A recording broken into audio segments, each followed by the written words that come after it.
So hi, I'm Lisa from Menlo Park Veterinary. Welcome to our podcast today. Thanks for joining us.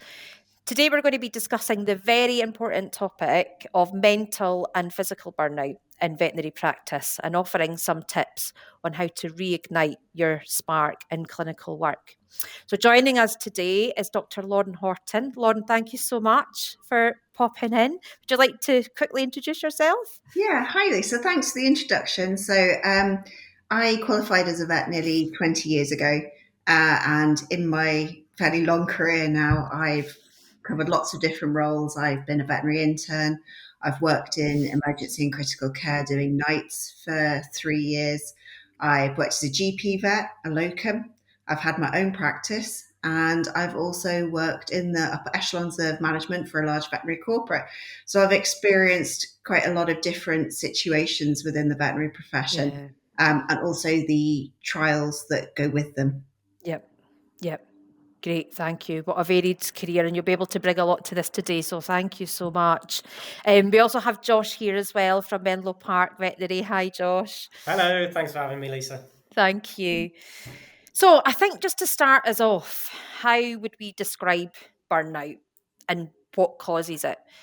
So for me, if someone thinking about this, burnout is a state of physical, emotional, and mental exhaustion, normally caused by prolonged and excessive stress. So you'll feel overwhelmed, emotionally drained, unable to meet constant demands. You'll just kind of feel that constant pressure. And it can just have such a negative impact, can't it, on your physical, mental health, emotional health. I was having a wee look at some information taken from the BVA site before this podcast today, and I just found some of this really interesting. And veterinary surgeons, particularly those who are female, typically have higher burnout rates. Work-life balance plays a factor, strongly associated with burnout levels. Sometimes strategic planning and well-defined professional goals has shown to help reduce burnout risk. However, despite this, burnout within the veterinary sector it just continues to be on the increase, sadly, and it does pose a real threat to the well-being of our veterinary professionals. So, Lauren, how would you say, how do we recognise burnout in the veterinary world? So I think that for me, particularly where I've seen burnout and where I've felt that I've started to experience it, it's been quite a slow, insidious onset. It's not been something that suddenly happened to me. And certainly where I see it in other people, it seems to present itself as a numbness. It's not Yeah. that you don't care, it's more that you don't feel anything. And Mhm. that's not just sadness or frustration, it's you don't have that joy when you do something Yeah. well, getting that sense of pleasure, achievement when you do Yeah. something new or you learn something. Mhm. And you start to disengage from your own emotions. Yeah. I think you're really right on the whole exhaustion part. So that's that sort of bone tiredness that you might be sleeping for a prolonged period of time, Yep. but it's just you just don't wake up feeling rested. And Yeah. it's physical as well as mental. So you're lacking motivation. You feel overly tired, Mhm. um, and then you couple that with the effects that emotional disengagement and that extreme exhaustion has, and you can find that you maybe escalate a bit quicker. You become more easily irritated by Mhm. things that maybe your Yeah. patients or your co-workers do. So you lose your rag a bit Yeah. easier. Yeah. Um, Yeah. and then you're getting angry, Yeah. doing things. You feel that you're maybe not doing as well as you could. So you start to Mhm. doubt your abilities. You lose a bit of confidence in tasks that you would have done Yeah. before. You start to Yeah. second guess, and we're double checking. And it's Yeah. that sort of feedback loop where we're always worried that there's something going wrong. Mm. And then this all just builds up to that fear and dread of going into work. You wake up and you Yeah. just think, I just don't want to do this anymore. Even when you probably loved your job and there was a really good reason why you chose this profession. Yeah. So it's a bit like the Sunday scaries. You're just Oh, dreading that's to go right. into, and Yeah. thinking, I just don't know what's going to be waiting for me. And I really don't want to go and Yeah. find out. Yeah. So really, it's those three key parts of the burnout. So there's that emotional Mhm. exhaustion and dissociation. So where you're Yeah. drained and you're worn out by your demands, and you can't find that emotional resource Yeah. for Yeah. yourself and others Mhm. around you. So it's quite similar to what we see in a lot of carers. at home, especially Okay, where yeah. they're unable to find Mm-hmm. their internal resources to look after themselves. Mm-hmm. That depersonalization, so you're feeling numb, you're not Mm-hmm. really engaging with anything. You might start to get a little bit more irritable easily. Yep. And then that lack of sense of achievement, Mm-hmm. and the confidence that goes with that. So Yeah. that's really key for me, and how we would recognize it. It's different for everybody. And there's a Mm-hmm. lot of overlap with depression. I think that's where it's really important. If Yes. you're Yeah. experiencing signs, you do seek help from a medical professional, not a veterinary one. Yes, yes, yeah, no, that's a very good point. That's a very good point because I think that is definitely where it can lead to, and it's as soon as you identify that kind of mood change, it's important, as you say, to kind of seek medical help. Why would you say burnout is so common in veterinary medicine then? Well, I think, I mean, as I mentioned just before, it's a caring profession. Yeah, So yeah, we are bringing ourselves for very long hours generally. yeah, yeah. We usually work long shifts, Mm-hmm. and we are bringing that emotional resource from ourselves to support others. So we're Mm-hmm. supporting our team. We're helping Yeah, grow parts of our team. We are of course. seeing new clients possibly every 10, 15 minutes. Mm-hmm. And it's switching that engagement so that we're adjusting to their needs and also providing support through them. Where we are working really long hours, Yeah. that's really hard to stay switched on for that length of time. And oftentimes we find that we maybe don't have enough staff. Now, that might be a scheduling problem, Yes. or it Yeah. might be just we don't actually have enough people in our team to deal with the volume of clients that we have. Yeah. And that just adds that extra layer of stress. So we Mm-hmm. talked about burnout being an incremental thing. So it's all these, it's a bit like death by a thousand cuts. All these little Yes. things build up. Mm-hmm. Build up. Um, Yeah. we generally, when we come into a Yeah. veterinary profession, we're bringing emotions. We have really high expectations of Mm. ourselves and what Yes. we're able to achieve, Yeah. what we're able to provide. And I think that often we don't manage our expectations of ourselves. I Mm. should be able to do this. Yeah. Why Mm-hmm. can't I? I should have Yeah. done this. I should have done that. Hindsight is wonderful. It's 2020 Yeah. vision. Yeah. And I think should is a word that should be banned because I we agree. we shouldn't Yeah. have to do everything. We are human. We are Exactly. fallible. Yeah. Where we're facing those difficult situations where we're Yeah. making multiple decisions day on day, we're guiding clients and they've got high expectations of Yeah. us and we're trying to manage those. Mm. That all adds to the pressures. And then we're balancing their economic needs, Yeah. and maybe what they feel is right for their pet. It might not be what we feel we would Yeah. do for our patients or Yeah. our pets. Mm-hmm. And also the capability, what we can actually do within the practice. Yeah. So we might not have the skill set, we might not have the equipment, Yeah. That's we it. might just not have the human resource to cope with what is going on with our jobs. And Yeah. then as we start to build up with that, then we start to feel shame Mm-hmm. that we are not good enough. So shame is different from guilt. Guilt Yeah. is something that you've done that you feel bad about. Shame Mm-hmm. is where you feel bad about yourself. I am not enough. Mm-hmm. And then we get that poor inner monologue where we beat ourselves up and we're Yes. unkind to ourselves. Yeah. That can be exacerbated by feeling undervalued. So where you're not Mm-hmm. receiving feedback on your work and Yeah. feedback that's constructive. So good job. That's fine to Yep. say to the dog, but that doesn't work for people. Nope. And Yep. I've really experienced that within from a management background, that we have to give that specific praise and feedback Yeah. for people to feel like they're doing well. Definitely. Yeah. Lauren, do you think that burnout is more common now than it was, say, 5 years ago? Mm. I don't think it is more than 5 years ago. I think that I mean, 5 years ago we were in the middle of a pandemic, so Yeah. that Yep. was quite stressful for A whole everybody. different. I Yeah. think burnout has been present within the veterinary community for a very long time. Mm-hmm. Yeah. It's just it's more prevalent now because we're talking about it more. Yes. Okay. Yeah. And I think it's like sort Yeah. of the neurodiversity increase in diagnosis. I don't think we're actually seeing more Yeah. cases of it. I think we're Mm-hmm. just more aware of it. And I don't think it's anything to do with anything like snowflake generations or, hey, the boomers just got on with it. I Yeah. think Yeah. it's Yeah. that we are better at dealing with our own mental health and having that Yeah. awareness of it. Where we are at the moment within the professions, I think we're at a turning point where we're trying to find tools to support ourselves and others Yes. Mm-hmm. and Yeah. destigmatize it. And it's a difficult point to be in because I don't think we quite have all the tools we All the need tools. Yes, I to agree. support Yeah. quite a large Hmm. proportion of the profession. And I Yeah. think we also need to learn about self-care as well. Yes, yes, definitely. I agree. We just don't do enough for ourselves, definitely not. Um, you've kind of touched on quite a few tips there that we could probably share in today's podcast feedback, being vital in a managerial capacity. I think that's a very valid point, being able to kind of nurture and care those kind of check-ins, those kind of regular catch-ups. What other tips would you give to vets to try and avoid burnout in their workplace? Yeah, and I think for the whole team, it's worth considering self-care. Hmm. And by that, I Hmm. don't mean go and have a bubble bath. Yeah. Self-care looks like different things for different Yeah. people. Yeah. So it Yeah. is things about being mindful about actually eating well, Yes. like Yes. sleep hygiene. Um, Also thinking about what we can do mentally for ourselves. So I briefly touched on our inner monologue. So a lot of us are very tough on ourselves. We're not Yeah. kind. We think about how we speak to ourselves. It's not how we would speak to a friend. Yeah. So I'd recommend you try and befriend yourself. Yeah. You That's do a good. something you Yeah. think you've It's a done good wrong. point.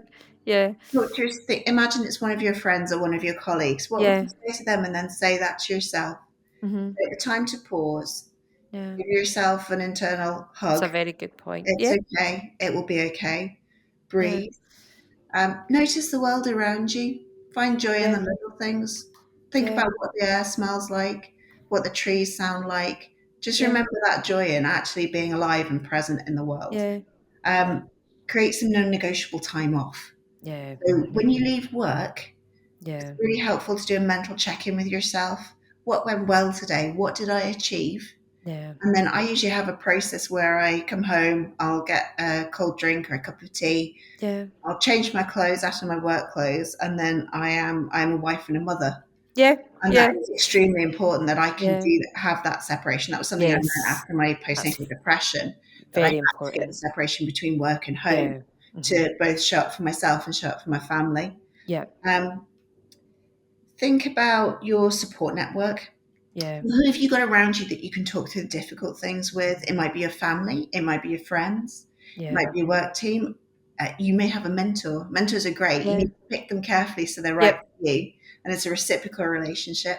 But they Hmm. can certainly help you not only build skills, but reflect on how your day has gone, how your Hmm. difficult cases have gone, how you can do things better.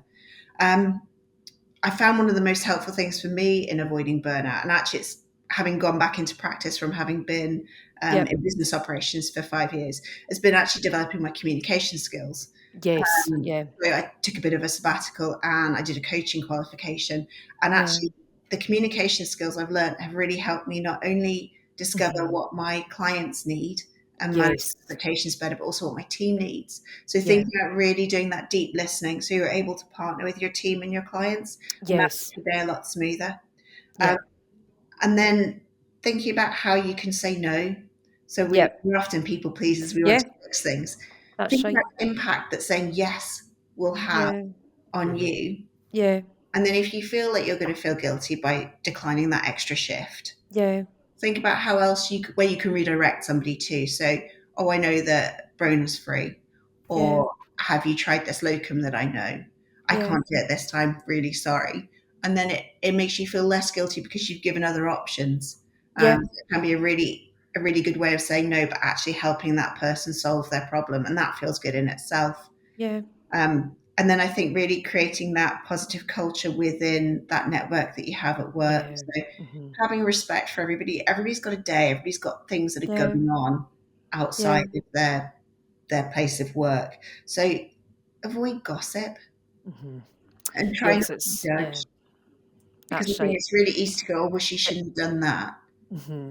That's right. Um, It's very easy to get drawn in on that side of things within the workplace and of all that. It just breeds negative vibes as well, which again, another factor could lead to burnout, that mental exhaustion. So I yeah, think you're right. Positive vibes all round. Make sure your circle is a positive one. That's yeah. key. Yeah, yeah. And on the flip side of that, John, from your experience when you've been in your leadership roles, Mhm. what advice would you give to managers? What tips to avoid burnout within your own team? We've touched on a bit the feedback. I thought was, as I say, really important. So I think being a manager is not an easy thing. And I see in a lot of the Facebook groups, people are saying, well, I'm turning up, I'm bringing birthday cakes. I make sure everybody has their time off. And that's great. Yeah. We really, really need to build connection with our people. So you need to get to know them. And that doesn't necessarily mean you'll go have a beer or a cup of tea with them at the weekend. But you need to know a little bit about what makes them tick. What do they enjoy? What's going on in their lives? Having that trust building relationship. So when it comes to you giving feedback, we're doing it regularly and it's specific. So really great job on fixing that dog's leg. Post-op x-rays look great. I think it's going to heal really well. Or you managed that client so well.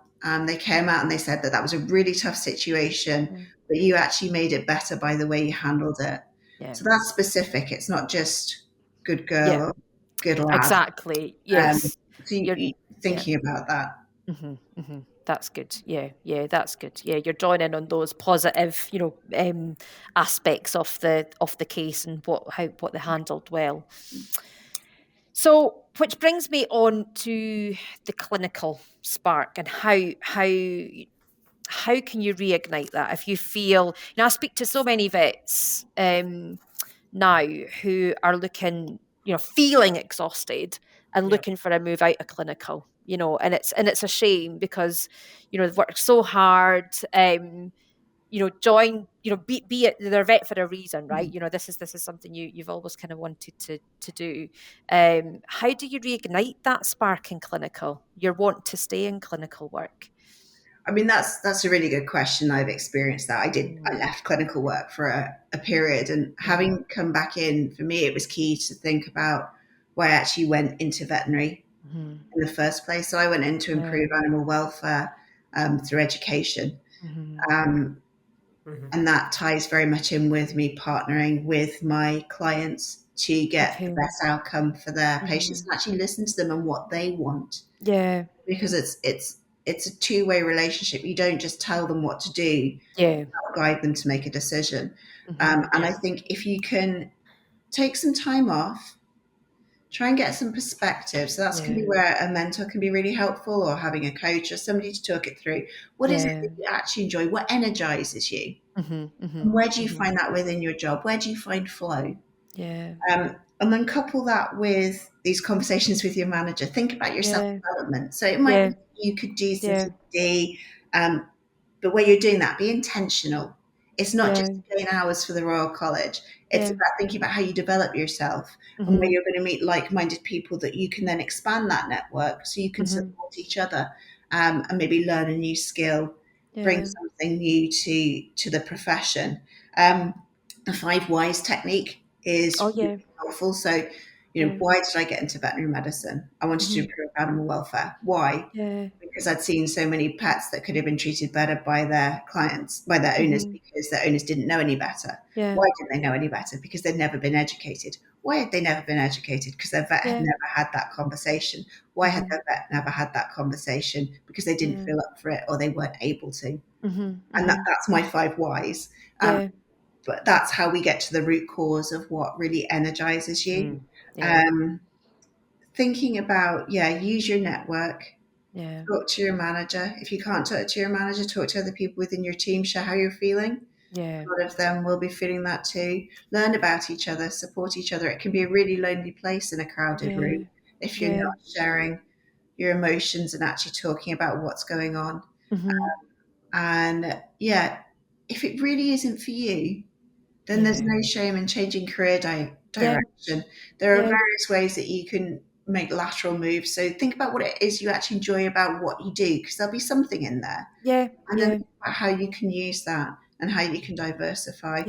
It's a really valuable degree to have, a veterinary nursing degree. And this is a veterinary nursing degree. There are so many different avenues you can do, and certainly by talking to recruiters such as yourselves or career coaches, that can be a really good way to just get some perspective, sort your head out and work out what you might want to do in the future. And then that gives you a way out. Yeah, that's it. Sometimes you just need that sounding board, I think, just to kind of, bounce off. I mean, I've, as I say, spoke to so many vets and nurses. I think we see a lot of nurses as well looking to feeling that burnt out exhaustion. What else can I do? So, and it's not just in the veterinary profession, it's all sorts, all walks of life, isn't it? It's burnout is very, I think we're living a very kind of fast paced life and environment now, and working long hours, and so it's such an easy kind of feeling to have. But I think hopefully, and you've shared some amazing tips and advice today, so I really hope this helps our audience listening. And definitely, if it gets to a point where you feel it's affecting your kind of mood, as we say, definitely seek some clinical help. We'll be sharing some resources at the end of this today's podcast as well, some links which will hopefully help too. But thank you so much for your time today. Anything else to add before we pop off?